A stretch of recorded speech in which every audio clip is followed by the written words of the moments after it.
Hey, what's up, guys? So, it's been an absolute while since I've made a video, and I'm not with the railroad anymore. So, thanks to COVID, a lot of us got furloughed, some quit. I didn't get furloughed, but job just got so slow I had to find another avenue of work. So, unfortunately, I left. But I now have this in my basement. Um, this is my first real attempt, I guess you could say, at an HO layout, and it's going pretty good. So I figured I'd upload a video on just some of the progress I've made and what the layout hopefully is going to look like, where it's at right now, where I started, and I'll go through some details as to how I did my track work, and so on and so forth. So I'm sitting on a 4x8, which is the all but very basic start to a layout. It's obviously just a loop layout, and I've changed my mind about this layout so many different times that I lost count, because I would start laying track and I'd run my trains and I wouldn't like how I'd feel about it, so I'd change it again and change it again. I actually started with just a single loop around and a few switches, and now I have, well, this. Um, I initially had in mind that I wanted to do two train operation at least. I wanted to be able to run two trains, have one be able to go somewhere as the other one is continuously able to run.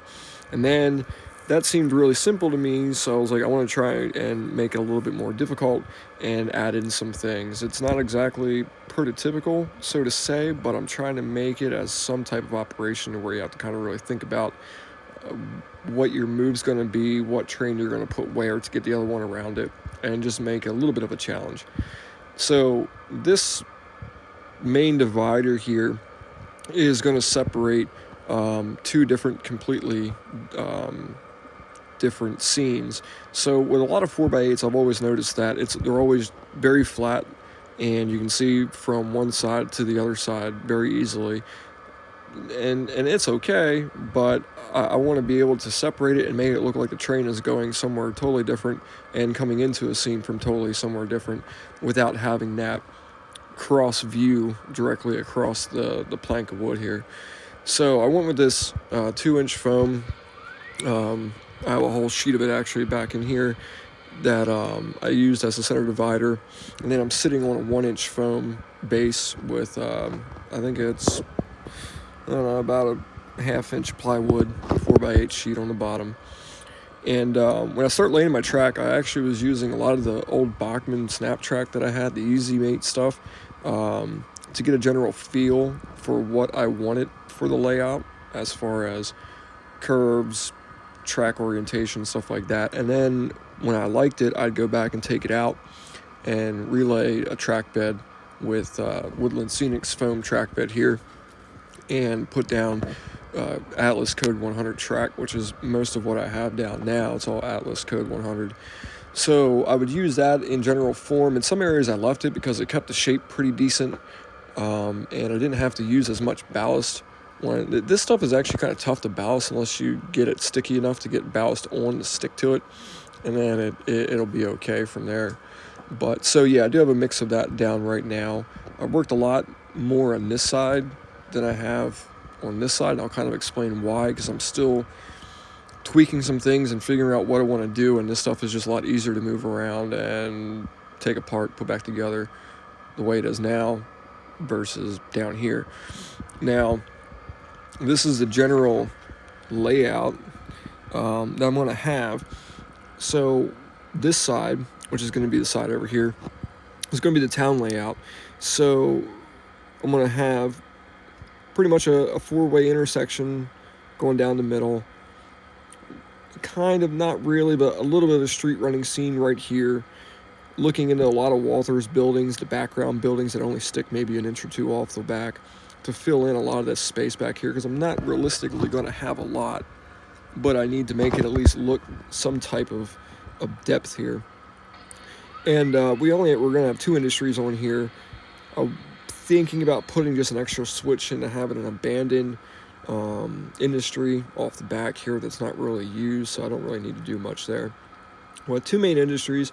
This industry here is going to be an industry that's going to be receiving boxcars. Can be a general freight warehousing. It could literally be anything. And I have space for about 4 boxcars back here. This industry right here, which is where that blue building is sitting just temporarily to give me an idea, it's going to be more of like a scrap industry, or possibly some type of transloading facility where we can bring vehicles in and do a transloading operation right there off of that spur pretty much. Now originally I did have 2 crossovers on the layout. One was on the yard side and one was on the town side. Since last week or so I took this crossover out, and I'm just pretty much running a parallel two-track main down the front there of the town side. My in and outs, my crossovers have now been moved back to here, which is actually something I'm working on this evening. And I actually recently just put in this 3rd track right here. Now, the initial problem I had is I have a train that's able to get out, but now as it's going around, how does it get back into the inner loop? So that's actually what this main middle track is for right here. I originally had this set up as like a spur off the one main back here as maybe like an interchange or just a storage track, somewhere just to put cars so I can get rid of them. But then I was thinking on my time on the railroad, there's this one siding that was called Lake Siding, and it's in Columbia, and it's actually a mainline siding, but it actually sits in between 2 of the mainline tracks, mains 1 and 2. And you get in and off of it from only one side of the main. It's kind of set up like that, but it's prototypical to a point. It gives me an area to get a train into and let a train pass, and it also gives me the ability to come off of one main and come into the second one over here and bypass the siding altogether.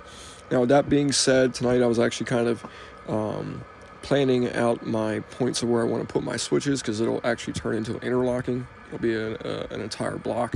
So I'll have my interlocking signals for each end. I'll need an interlocking signal, like a dwarf signal, which would control this middle siding or this middle track here. And then I'd also would need 2 distance signals, which I'd probably put on the other side, which would be the distance signals for the approach to the interlocking. Now, from the town side, we come over here to the yard side. Now, I did change some things since I last drew this.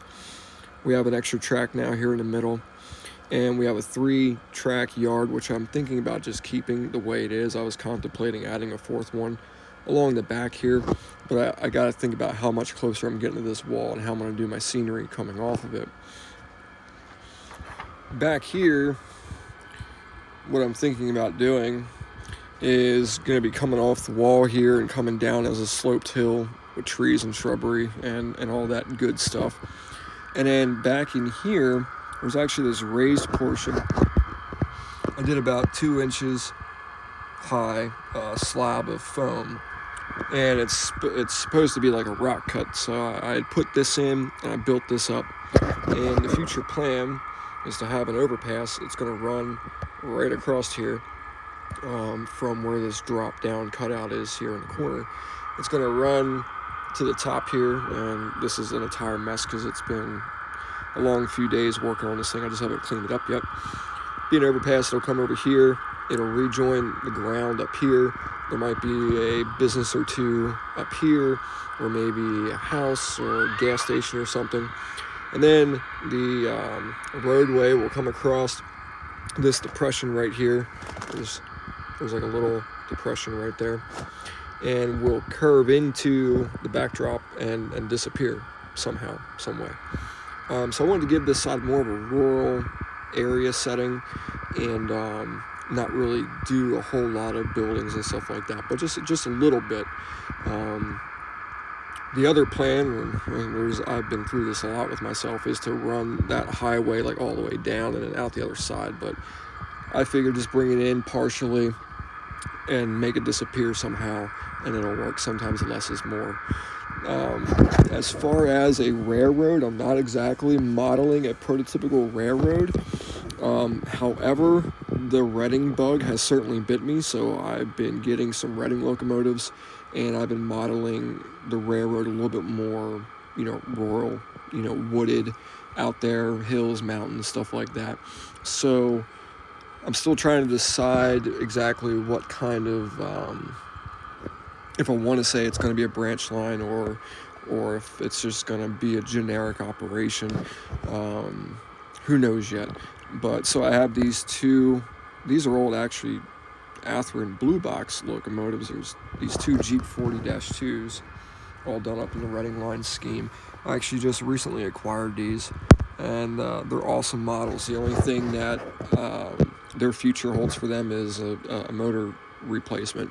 They have the old junky Athearn motors in them. They growl. They sound like crap. Even after cleaning up the commutators and replacing drive gears and stuff like that, they still got that growl to them. So soon, both of these guys are getting sound. They have their DCC decoders in them, but they're going to get sound, and they're going to get the Athearn Genesis drive motors put in. So here, another one. This is actually just something I'm borrowing just to check out and see how it does. But this is actually a Bachmann Spectrum locomotive. It's a 2662, painted up. What's the one on this? The Wheeling in Lake Erie. I just kind of picked this up today. Just wanted to kind of see how it articulated would handle the layout. It does okay. It's not ideal, and I'm probably not going to keep it around. But it's a neat engine to run and kind of just mess around with and just have something different on the layout. I kind of assigned it to coal duty here on the outer loop. Good looking engine, very finely detailed. Looks really good. It has it's not a factory sound decoder that's in it. It's actually a Digitrax decoder in it. It has a very generic Steam sound upload file on it. It's not the best, but it gives you something to listen to, I guess. It's not prototypical by no means to the Locomotive. It's just a very general chuff. The bell sounds like crap, and it's limited. I think it's only got like 10 sound functions on it. But again, it's basic, and it makes noise, I guess you could say. If you're a prototypical guy, it would probably drive you nuts. But anyways, so you have the yard over here. I was really contemplating whether or not I was going to turn this into an industry and have like an access road coming from over here and having this as some type of 3-track industry. But I'd like to be able to set up switching maneuvers, and I wouldn't say time saver, but I just want to have a place where I can switch cars, move stuff around if I need to. And I'm just going to keep it as a yard. I'll have a small road that comes out of here to like a yard office, and it'll be pretty basic back here. But this is just going to be a small local yard, dead end tracks, no through tracks. Just don't have the space. Doing a through track yard on a 4x8 is very difficult. You can do it, but you're not going to have much track for storage, I can tell you that much. All of these cars that I have on the inner loop, and there's about like 11 or 12 of them, I can fit on here. Tight, but it works. The main goal is, what I'd like to have is more cars, because the theory behind the operation of the layout's going to be, main one's going to have a mainline train running at all times, and then on the inner line or the inner main, it's going to be like the local or something. So there's going to be a place for, again, this siding here, you can drop off cars for the local on the inner loop to come out and pick up, and they can also set out cars so that the main line, whoever's on the main line here, can come in and pick them up, take them out. So these engines are actually covering the switches here, how I have this laid out. But I have one crossover here, and then it comes into up there.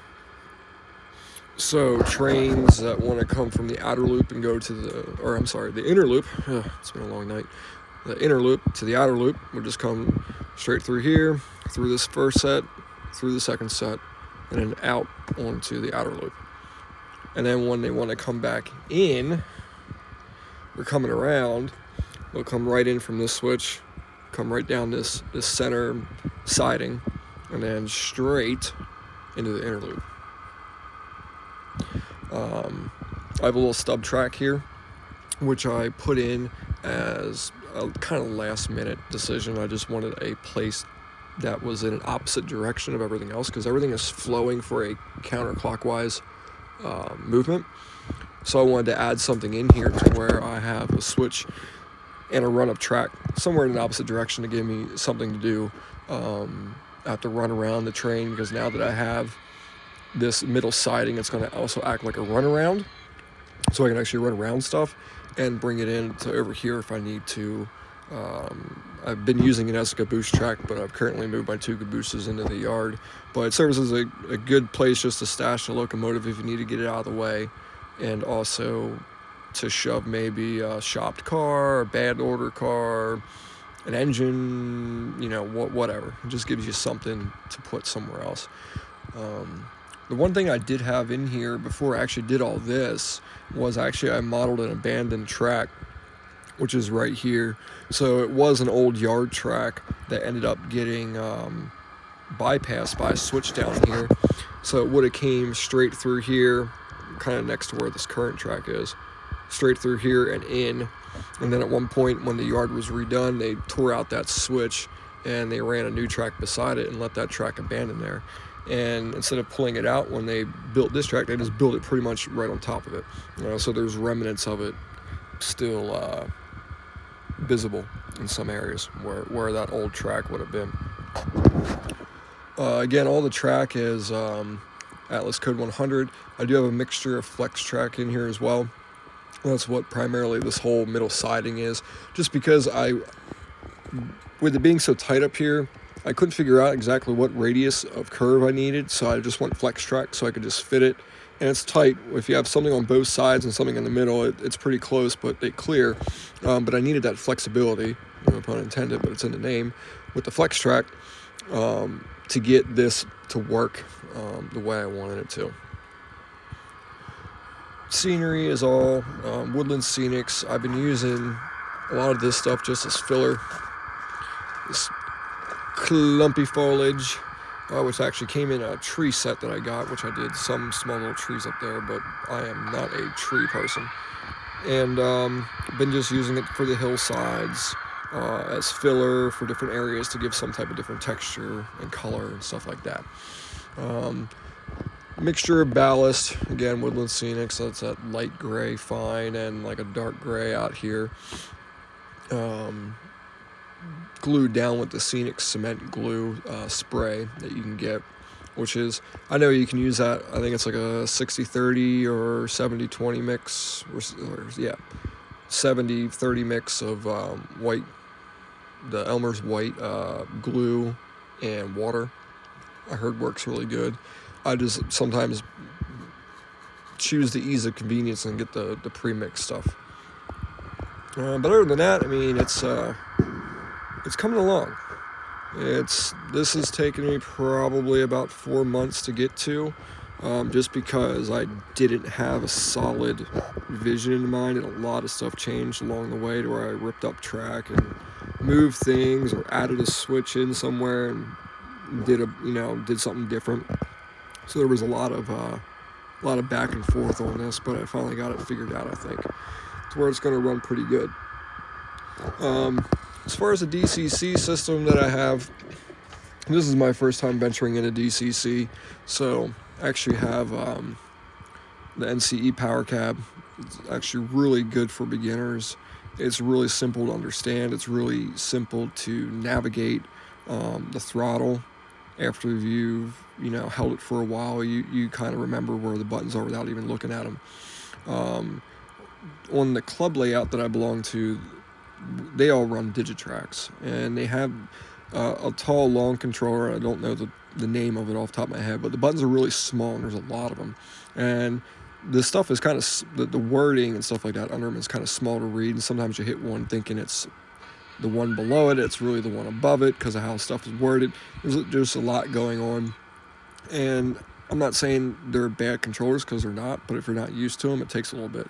The power cab is really nice. Big buttons, can't miss them, and everything is grouped and labeled really well.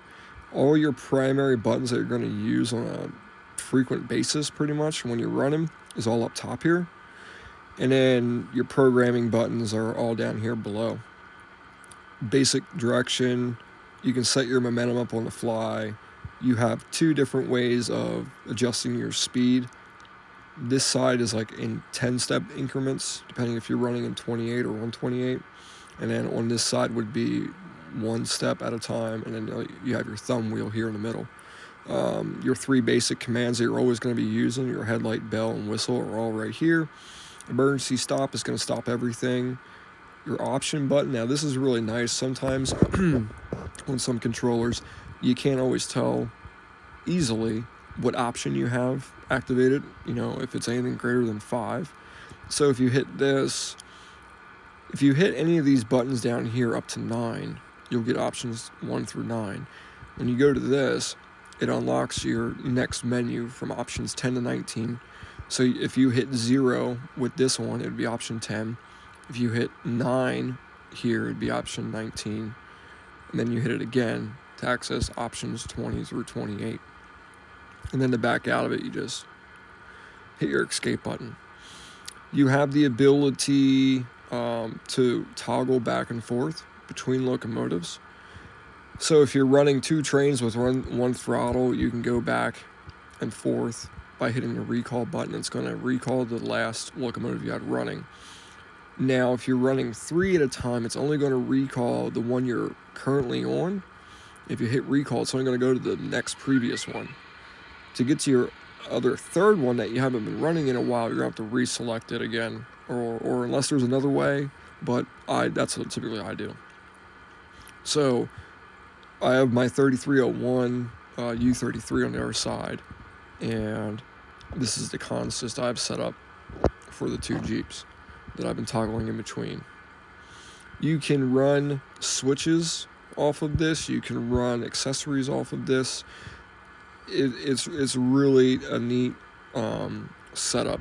The macros here, you can actually set up a sequence of events. So say you want to line yourself off the main to the middle siding here, and then go back onto the main. Say you're bypassing something here. You can actually program and set up a macro for that maneuver to where when you hit this button, and say we have that set as macro number 1, you can press number 1, hit enter, and it's going to throw that switch, this switch, and that switch in the orientation that you need to make that maneuver. And then you can choose another one. So you can actually control routing through that. That's macros. And then for the accessories, I think that's going to be mainly independent switch machines. If you have the tortoise machine set up, you can independently control a switch or other accessory that's on the layout. Consisting is all right down here. It's very straightforward and simple. You have your setup for the consist, your clearing for the consist to kill it, if you need to add a locomotive to the consist, and if you want to delete a locomotive off the consist. Very, very simple. The program button, here, let me go out of here. Exit out of the macros. If we want to, let's do the 3301. We'll go back to that. If you want to do any type of programming, you can program right on the main.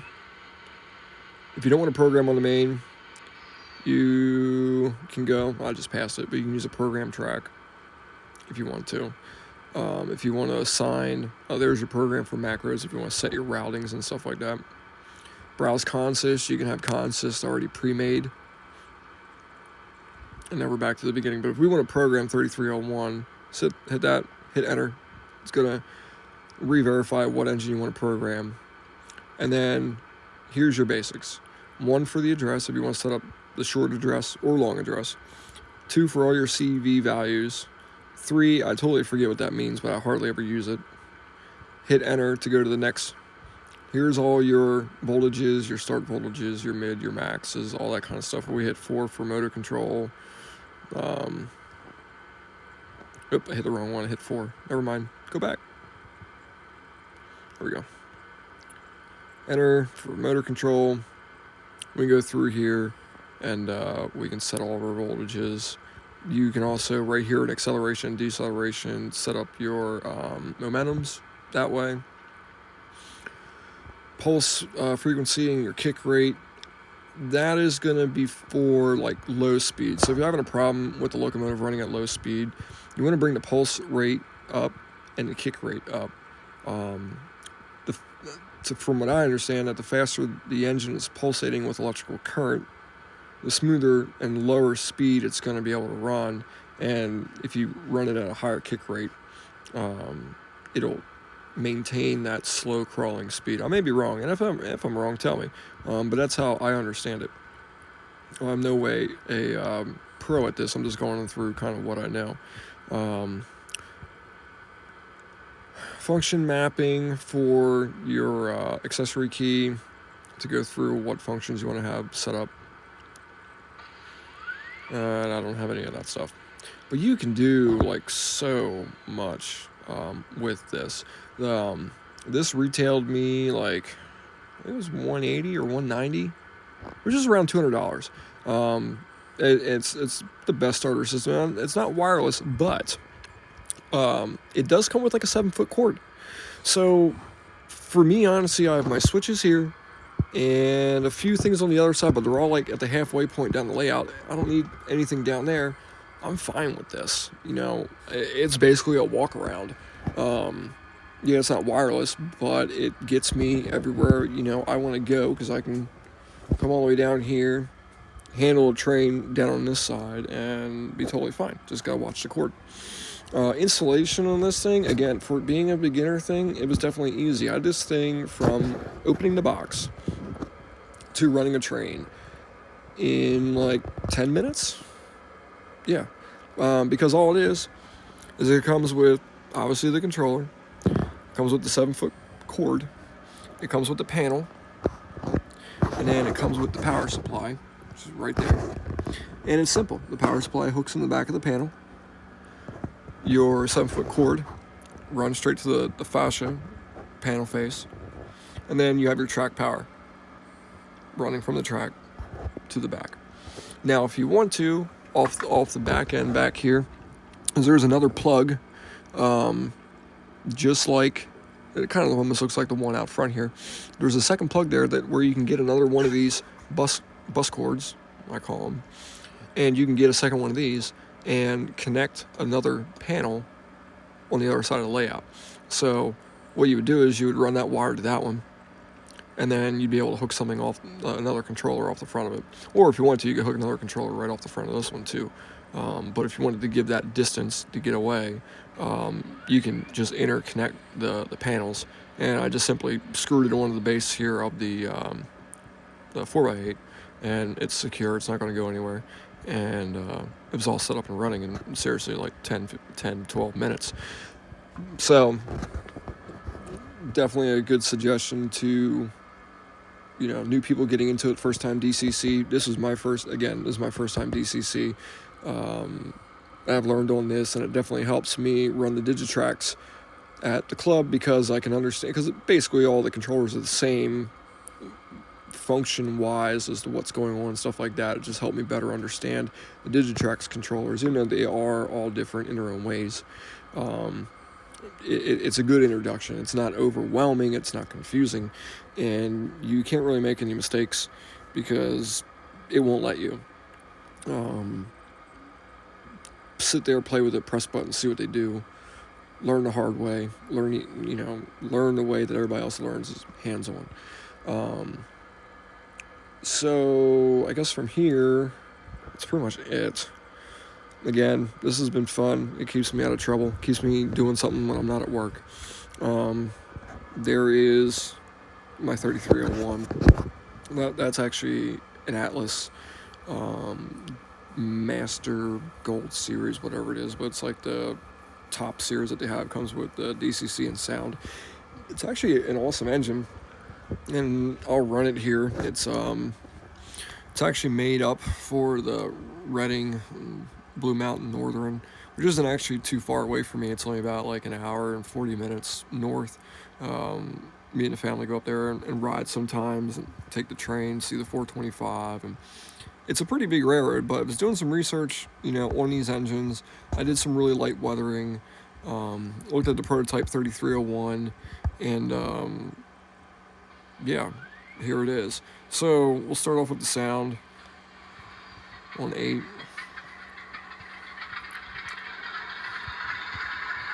And it's an awesome sounding engine. And this was actually my very first DCC engine. The only thing that I'm kind of about is like the number boards and the lighting aren't separate. So when the headlights on, the number boards are on.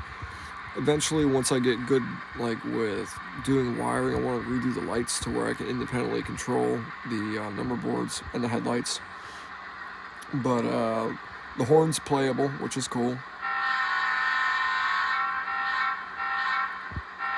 You can do, short playable horn, and it sounds good. It has like a echoey effect. Bell sounds really good. We can do, what is it, option 21, which is like the air pops. There's coupling and uncoupling. And that's like the air hoses separating sound. It's a neat engine. It sounds like really good when it throttles up too. We'll do that.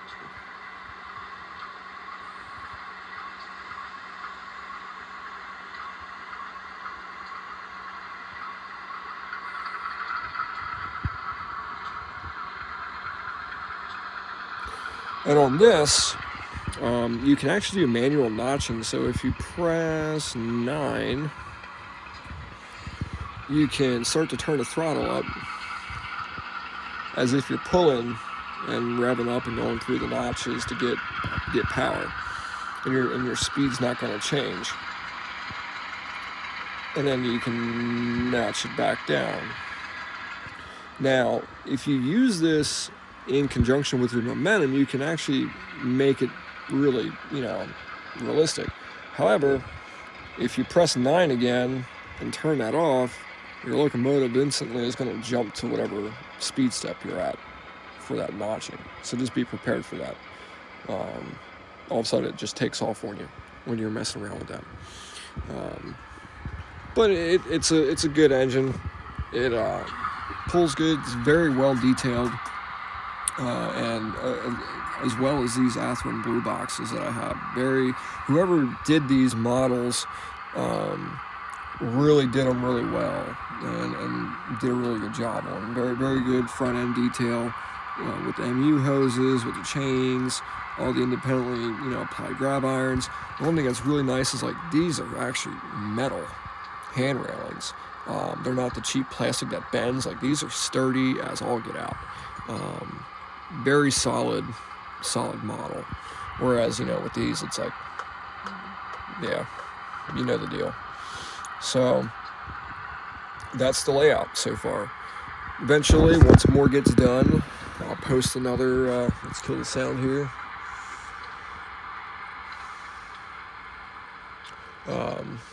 Option 21, turn that off too.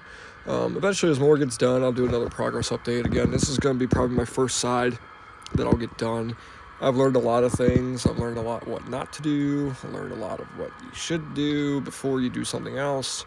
Like properly plan your track work first before you decide you want to rip it up after you have it down and ballasted, because it gets messy.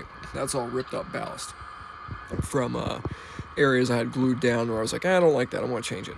But yeah, so first time real model railroading, I guess you could say, learning as you go, fun time.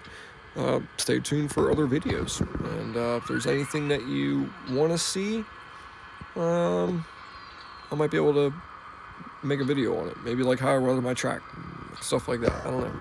So till next time, I'll see you guys later.